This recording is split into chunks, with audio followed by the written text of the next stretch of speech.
Have you ever heard of the Buffalo Soldier tragedy of 1877? Probably not. It's a little-known, tragic tale of an expedition gone wrong in the heart of Texas. A small group of Buffalo Soldiers, those legendary black cavalrymen of the U.S. Army, they set out on a mission that was supposed to be routine, just another detail in the dusty chronicles of frontier life.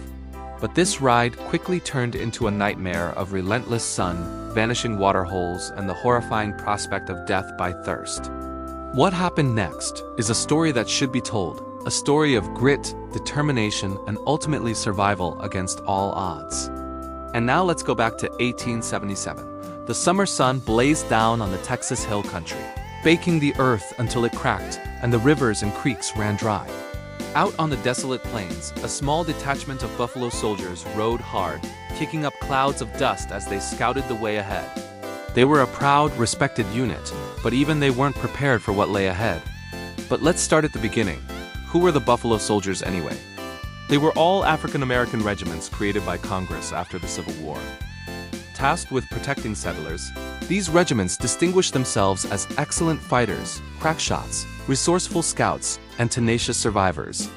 Despite their bravery and skill, they often faced racism and prejudice. But that didn't stop them from serving their country. In the hot summer of 1877, Lieutenant Colonel George A. Custer, he was busy commanding troops on the Great Sioux Reservation in Montana. Back in Texas, things were different. There, under the command of Colonel Joseph Haynes, a former Buffalo Soldier himself, 24 men from the 39th Infantry Regiment were preparing for a routine mission. It was late June when they got the order to scout ahead to the Pease Creek Valley, a journey that should have taken no longer than a couple of days. Their guide, a man named John R. Coffey, a former scout for the U.S. Army, was well acquainted with the area. Everyone thought the trip would be uneventful. They were wrong. As the men rode out of Fort Conco, the vastness of the Texas landscape hit them. Rolling plains stretched as far as the eye could see, broken only by the occasional clump of trees or a dried-up creek bed. The air was thick with the smell of sagebrush, and the only sound was the wind whistling through the grass. Their horses laden with supplies, the Buffalo Soldiers followed Coffey. Day after day, the sun beat down mercilessly. Soon the soldiers began to feel its effects. Their clothes stuck to their sweat-drenched bodies, and every step was a battle against exhaustion. But they pressed on, spurred by their duty and the promise of water at the end of each day's ride. By the time the fourth day arrived, everyone was feeling the burn of fatigue and dehydration. But still, there was no sign of Pease Creek. Coffey, their guide, insisted that the valley lay just over the next ridge. So the soldiers pressed on. They crested the rise only to find another expanse of arid land stretching before them. Their guide was nowhere to be seen. Suddenly, a cold realization dawned on them. They were lost, out of water, and in the middle of one of the hottest summers on record. The situation was dire. As the sun climbed higher in the sky, so did the temperature. The men began to weaken. Some stumbled off their horses, overcome by dizziness and nausea. But there was no time to rest. If they didn't find water soon, they'd die of dehydration. The soldiers, though exhausted, knew they couldn't give up. So they helped their fallen comrades onto their horses and urged them on, hoping against hope that they'd find water soon.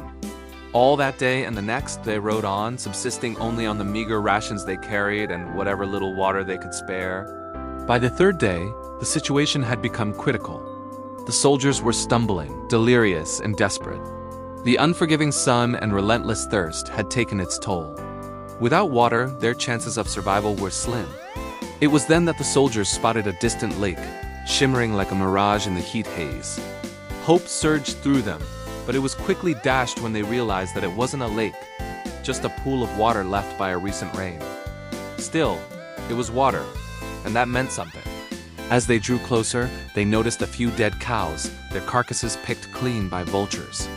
The soldiers knew that if they didn't get to the waterhole first, they might not have enough water to make it back to safety. Despite their weakness, they spurred their horses into a desperate gallop. The race against the dying day was on, and it seemed like they'd won. As the first rays of dawn touched the horizon, they reached the pool. Quickly, they filled their canteens and started back toward civilization. They had water, but it wasn't enough to save them. Of the 24 soldiers who'd set out from Fort Conco, only 20 returned. 4 had died during the ordeal, succumbing to the unrelenting heat and thirst. They were casualties of a war that was being fought not with bullets and cannons, but with an unforgiving sun and a relentless landscape. Back at Fort Conco, the news of the missing men spread like wildfire. The fort sprang into action. Within a few hours, several search parties had set out into the unforgiving landscape. But as days turned into weeks, hope began to dwindle. The searchers found no trace of the missing men, nor any sign of what had befallen them. The army conducted an investigation, but it led nowhere. No one was held responsible. Among the men who made it back, there were Second Lieutenant Charles Seals and Private Thomas S. Allen. Both men bore the physical and psychological scars of the ordeal. Allen later recounted the harrowing experience, emphasizing the physical toll it took on him. He described how the journey to the waterhole drained them, pushing them to the brink of collapse. They were so weak, he said, that if it hadn't been for his horse, he might not have made it. Seals, too, suffered. His legs swelled from the constant exposure to the heat and the lack of water. Though he recovered physically, the trauma of the ordeal haunted him for years. Back at the fort, the surviving soldiers struggled to readjust to life. They were physically weaker and emotionally scarred by the ordeal. For some, the tragedy was a wake-up call, pushing them to seek medical discharge from the army. Others stayed on, driven by a sense of duty or perhaps a desire to push through despite the tragedy. News of the tragedy eventually made it to the outside world, but it wasn't front-page news. Buried in the midst of other conflicts, it failed to capture the public's attention. Historians today refer to it as the Buffalo Soldier tragedy of 1877. But for many years, it was all but forgotten. So why should we remember this tragedy today? Because it tells us about more than just a group of soldiers lost in the desert. It tells us about the human cost of war, the toll it takes on the body and mind, and the challenges faced by those who serve. It's also a testament to the Buffalo Soldiers themselves. Their courage, their endurance, and their resilience in the face of impossible odds. When we look back at the history of the Buffalo Soldiers, we often focus on their military victories, their role in the Indian Wars, and their contributions to the settlement of the American West. But stories like the Buffalo Soldier tragedy of 1877 remind us that their experiences were more than just battles and skirmishes. They were ordinary men who did extraordinary things, not just on the battlefield, but in the everyday challenges they faced. The Buffalo Soldier tragedy of 1877 isn't a story with a clear villain or a neat resolution. It's a tragedy, yes, but it's also a story of survival.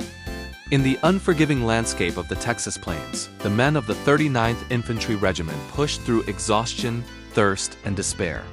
They lost comrades, but they also learned the true meaning of camaraderie and survival. Today, as we remember the Buffalo Soldiers, let's remember not just their strength in battle, but their endurance in the face of adversity. Let's remember the men who rode into the scorching sun, not knowing if they'd return. Let's remember the Buffalo Soldier tragedy of 1877, a story of grit, determination, and the will to survive against all odds. And with that, our journey through this episode comes to an end.